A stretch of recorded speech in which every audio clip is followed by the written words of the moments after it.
자, 21M. 오늘은 사실 코인 할 말이 별로 없어서 찾다가 좀 괜찮은 게 있어가지고 가져왔습니다.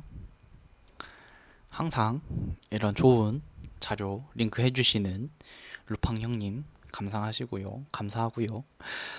달러의 우군일까 적군일까 스테이블 코인의 미래라는 주제인데 이게 스테이블에 대한 생각을 조금 이해를 하는데 도움이 되는 것 같아서 가져와 봤습니다. 이제 뭐 이런 걸 다 읽진 않을 거고요. 타이탄이라는 게 지금 스테이블 코인으로 발행돼 가지고 폭락하는 사건이 있었죠. 타이탄이라는 거는 그 알고리즘 스테이블을 발행하는 거버넌스 토큰입니다. 그러니까 이 타이탄은 루나랑 똑같은 거죠. 거기서 발행된 스테이블 코인이 테라랑 똑같은 거고요. 그래서 그 스테이블 유지하기 위해서 타이탄도 어마어마하게 폭락했죠. 그러니까 루나랑 똑같은 사례가 이미 그 전에도 있었습니다. 그러면서 근데 루나는 메이저였고 굉장히 규모가 컸죠. 그러면서 루나가 이제 몰락하면서 이제 트론의 USDD, USDN 같은 알고리즘 스테이블 코인들이 제대로 된 패깅을 이루지 못하고 있었던 상황입니다. 디패깅이 계속되고 이게 근데 사실 얘네들의 기술적인 문제라기보다는 공포 때문에 사람들이 이런 위험한 스테이블 코인들을 다 매도하는 경향이 생기고 있는 거예요.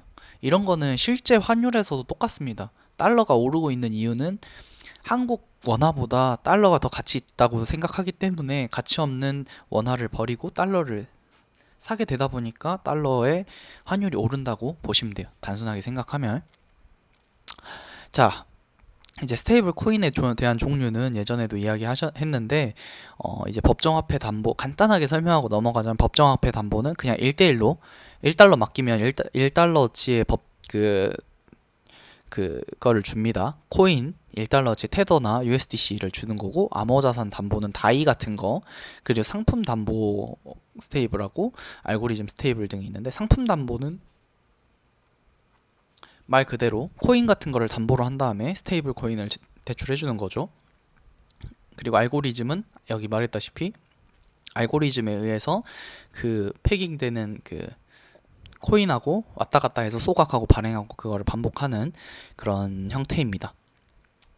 자, 보면은 스테이블 코인들이 굉장히 많이 발행됐고 작년에 불장 때는 스테이블 코인들이 더 많이 늘어났었어요. 그래서 뭐 200개나 된다고 하는데 사실 지금 가장 안정적인 거는 이제 서클 USDC와 이제 테더도 논란은 많은데 사실 테더가 굉장히 오래 쓰여왔던 만큼 막 못 믿을 정도의 그런 그 담보물이 있는 경우는 아니라고 생각을 합니다. 그리고 암호자산 담보 스테이블 코인으로 다이가 있는데 이게 메이커다오라는 게 굉장히 오래돼 가지고 그쪽에서는 조금 안정적이에요. 다이는 뭐 다이도 해킹도 당하고 디패깅도 되긴 했는데 안정적으로 이 패깅을 유지하면서 지속해 왔습니다. 지금 현재 미국 자본 위주의 서클이 가장 큰 규모로 안전하다고 지금 판단되고 있고요. 여기서도 말하고 있는 것 같아요. 중국계 자본인 테더, 그러니까 테더는 비트파이넥스에서 발행한 건데 이거 자체가 약간 중국 쪽의 그거예요. 근데 이 중국계 자본인 테더보다는 이제 미국 블랙록 쪽에서 이제 발행한 서클이 가장 크게 될 것이다. 그리고 코인베이스와 협업도 하고 있죠. 테더가 문제가 되는 이유는 이 채권이랑 어음이랑 MMF 같은 게 있어서 이것의 가치가 하락하게 되면은 이 담보자산을 제대로 상환하지 못할 수 있다라는 얘기가 있었고, 지금 거짓말한 혐의로 과징금을 물고 준비금으로 보유한 달러가 시총 대비 7분의 1밖에 없었다라는 것 때문에 굉장히 불안하다는 하는데, 현재는 조금 그렇게 그것보다 더 안전하게 유지하고 있다고 테더에서는 주장을 하고 있죠. 그래서 사실 크게 디패깅은 일어나지 않는 상황입니다. 이제 그런 걸 떠나서 중앙은행 디지털 화폐 CBDC에 관한 이제 발행이 이제 논의가 되고 있어요. 근데 이 CBDC라는 게 진짜 현금인데 디지털 현금입니다. 그러니까 이 블록체인이나 디지털 상에서, 그러니까 블록체인으로 발행을 하는데 제 생각에는 프라이빗으로 발행할 확률이 높을 것 같아요. 그러니까 퍼블릭 체인으로 발행하는 게 아니라 그 블록체인 자체를 그 정부에서 통제할 수 있는 프라이빗 체인을 통해서 디지털로 발행을 해서 그거를 가지고 이제 통화로 쓸 수 있게끔, 그러니까 현금이랑 똑같은 개념이죠. 근데 디지털로 존재하는 이런 것들이 이제 개발되고 있고 논의가 되고 있는데 실제로 이게 나올 것 같습니다. 근데 그게 나오게 되면은 이제 굳이 그 기업들에서 발행한 스테이블 코인을 쓸 필요가 없어지게 되는 상황이 될 수도 있어요. 보면은 그래서 법정 그 CBDC가 나오게 되면은 아마 왜 그러냐면은 이게 쓰이긴 쓰일 겁니다만, 그러니까 CBDC는 우리가 생각하는 그 은행에 들어있는 돈 있잖아요. 송금하고 뭐 세금도 내고 그런 돈이고, 지금 우리가 가지고 있는 테더, USDC 이런 거는 뭐 네이버페이, 카카오페이 그런 개념이라고 생각하시면 될 거예요. 비교를 하자면. 그렇기 때문에 당연히 네이버페이, 카카오페이로 몇 억씩 갖고 있는 사람 없잖아요. 그런 것처럼 아마 이제 CBDC가 활성화되면은 대부분 CBDC 위주로 가지고 있을 것이다. 그리고 이제 뭐 투자나 그런 걸 위해서 스테이블 그런 코인으로 바꿀 경우는 있겠지만 그렇게 될 것이다. 그리고 제 생각이지만 CBDC가 이제 활성화된다면은 아마 디지털 코인 시장도 저는 더 안정적으로 될 거라고 봅니다. 왜냐면 이제 그냥 원래는 코인베이스에서만 달러로 코인을 살 수 있었거든요.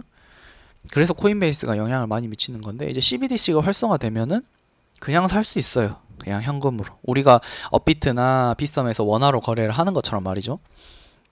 굉장히 그게 접근성을 확대시켜준다. 그렇기 때문에 CBDC가 활성화되면은 아마 코인 쪽은 더 오르지 않을까, 일시적으로요. 그런 생각이 있습니다. 여기 보면은 법정화폐와 암호화폐를 비교를 하고 있는데 아까 제가 설명하는 게 이해하기가 쉬울 거예요. 이제 법정화폐는 그냥 말 그대로 정부나 이런 에서 이렇게 보증하는 거고, 암호화폐 알고리즘 스테이블 코인은 그 코인이 보증을 하는 겁니다. 그러니까 루나의 UST는 루나 재단이 보증을 하는 거죠. 말 그대로 회사가 보증을 한다고 보시면 돼요. 그 가격을. 테더도 마찬가지고 USDC도 마찬가지입니다. 그렇기 때문에 이 중국이 이미 CBDC를 만들었죠. 근데 미국도 처음에는 절대 만들지 않겠다라고 했는데 지금은 조금 고려하고 있는 것으로 나타나고 있어요. 그래서 막 그거를 논의하고 있다라고 볼 수 있습니다. 미국의 디지털 화폐가 생긴다면 스테이블 코인도 가상 자산도 필요 없어질 것이다. 근데 그러니까 코인이 없어지진 않을 거죠. 필요 없어지진 않을 거죠. 제 생각에는 코인은 거의 지금 그런 주식처럼 돼버린 상황이라서 코인은 확실히 제가 말씀드릴 수 있는 거는 코인은 화폐가 아닙니다. 자산에 가깝습니다. 비트코인 포함해서 이제 CBDC나 스테이블 코인이 이제 그런 거지, 코인 자체가 뭐 가상 화폐라는 말 자체가 지금 잘못된 거죠. 이해를 잘못한 거죠.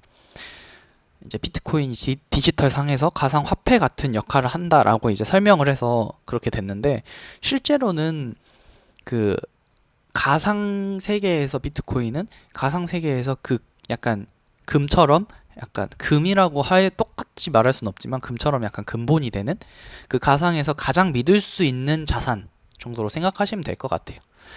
자, 오늘은 여기까지 하겠습니다. 이거에 대해서 조금 읽어보고 싶으신 분들은 링크 달아놓을 테니까 한번 읽어보시면 될 것 같아요.